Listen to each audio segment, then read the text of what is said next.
다음 종목 가보겠습니다. 네, 만도 마지막 종목 될 것 같아요. 방옥선님 유튜브에 남겨주셨고요. 73,000원에 10% 갖고 있습니다. 진단 부탁드려요.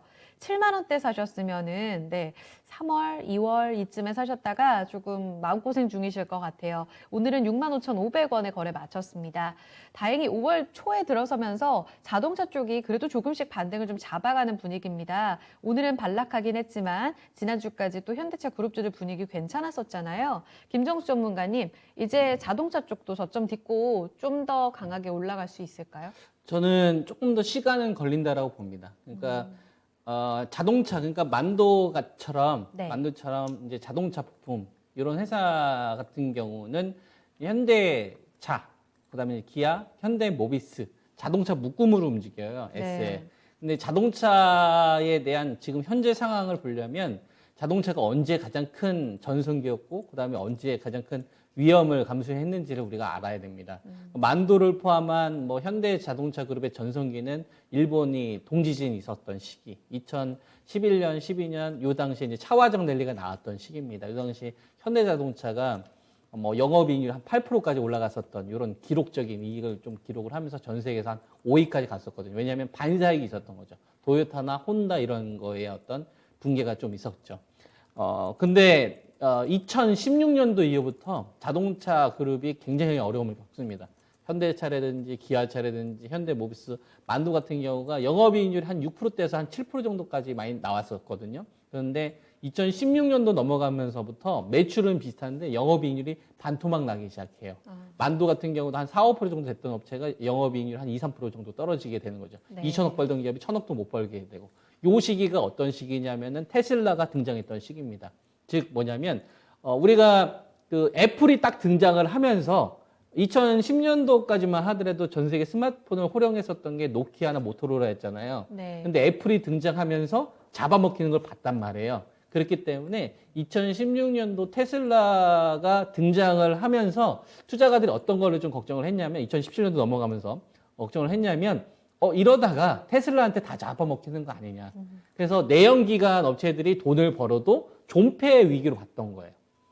그리고 실제로 자동차 판매량 같은 경우가 테슬라가 빠르게 이제 올라가다 보니까 네. 현대자동차나 기아나 그다음에 이제 현대모비스나 만도나 얘네들이 돈을 얼마를 버는지가 중요하지 않았어요.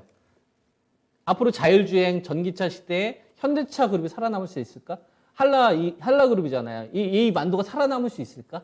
존폐되진 않을까? 노키아나 모토로처럼 붕괴되진 않을까? 그러니까 이 기업들이 아무리 실적을 잘 받아도 PBR 기준으로 봤을 때 1 이상 쳐주지 않았습니다. 현대 자동차 같은 경우가 2017년도, 16년도 그때만 하더라도 0.8 정도 되다가 0.56 정도까지 떨어졌었고요. 네. 그 다음에 현대모비스가 한 0.8에서 0.6 정도까지 떨어졌었고 기아자동차는 PBR 0.4까지 떨어졌었어요. 지금 이제 회복이 돼가지고 네. 이제 현대모비스는 1까지 왔다가 0.89 정도 되고 만도도 마찬가지입니다. 만도도 한 1 정도 됐다가 네. 한 0.6까지 갔다가 최근 들어 좀 회복은 좀 되고 있지만 그러니까 뭐냐면 자동차 업체들 같은 경우에는 전성기 때 일본의 어떤 이 동지제론이나 어떤 반사이 그 당시 현대자동차 그룹이 잘했던 것도 좀 있었고 중국에서 어떤 자동차가 크게 성장했던 이런 요인도 있었다가 2016년도 테슬라가 되면서 돈 못 버는 게 중요한 게 아니라 어떤 존폐 위기가 걱정이 됐던 거예요. 그리고 현대차 그룹이나 우리나라 국내 자동차 업체들이 전략을 잘못 세웠어요. SUV가 대세인데 세단 위주로 갔었거든. 제네시스 이런 거 내보내고. 네. 그러다 보니까 프로모션 엄청나게 많이 했어요. 가격 막 10년 막 이 관리. 그래서 자동차 똑같이 뭐 판매를 하더라도 영업이익이 그래서 나빴던 겁니다.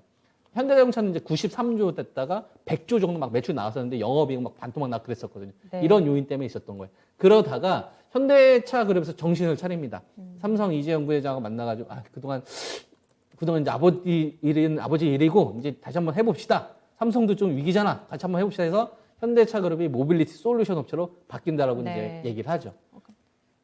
그리고 나서부터 이제 자동차 업체들이 다시 살아나게 됐던 거고 예. 만도도 이제 그 시점부터 테슬라의 조향 시스템 납품하면서부터 네네. 살아날 수 있겠구나. 그래서 안 주던 밸류를 쳐주는 겁니다. 그래서 과거에 자동차 그룹이 어려웠던 그 시기를 다시 가기는 어렵고요. 임팩트 있을 만한 지금 이슈가 없어서 그런 것이지 가격만 맞는다면 언제든지 대규 매수는 들어온다고 보고 있고 그 기준으로 제가 제시해 드릴 수 있는 거는 58,000원 정도 돼요. 58,000원대에서 한 56,000원 정도. 네. 그러니까 저 정도 근방이 오면 저는 매수해도 된다. 네네. 근데 지금은 딱 중간 정도예요. 아주 강력하게 메리트가 있다고 못 하겠고 만약에 제가 신규로 공략을 한다고 한다면 한 55,000원 정도는 저는 매수해 되겠다. 매수. 네. 그래서 중간 애매한 자리에서는 좀 추가 매수하지 마시고 단가가 만약 지금 공략을 너무 한다면 높으시니까. 출렁거림이 네. 나오게 된다면 네. 방금 전에 제가 말씀드린 거는 좀 시대적인 흐름이나 구조적인 변화와 관련된 거니까 중심 잡기가 되게 좋을 거예요. 네. 그러니까 싸게만 잘 사시면 될 것 같다. 이렇게 의견 드리겠습니다. 방향성에 문제 없다고 합니다. 단가를 좀 낮춰보시는 기회로 좀 계속 지켜보시면 어떨까요? 조정 시 오히려 좀 단가 낮출 때는 기회가 될 것 같아요. 55,000, 6,000원 이렇게 선 제시해 드렸습니다. 방향성은 문제 없다고 하니까 보유 의견으로 드릴게요.